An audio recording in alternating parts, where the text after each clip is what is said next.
So guys, for the first method, you're going to head over to search and type in date and time settings. Click on it. And now once you're on this, make sure that your time zone is correct. Make sure that you have set time automatically turned on. Now you're going to scroll down and then click on sync now. Make sure that your date and time is fully synced up. For the next method, you're going to head over to search and type in wsreset.exe. Click on it. This is now going to reset the Microsoft Store cache. See if that works.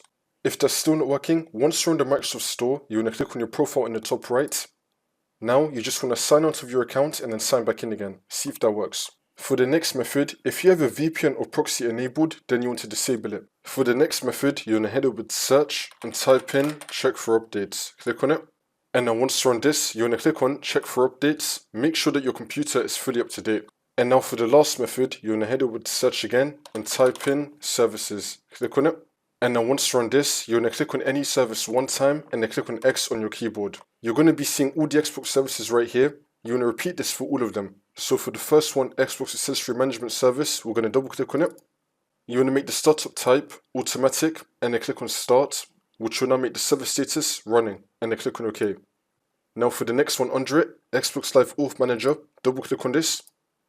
Again, you're going to make the startup type automatic and then click on start, which will now make the server status running and then click on OK.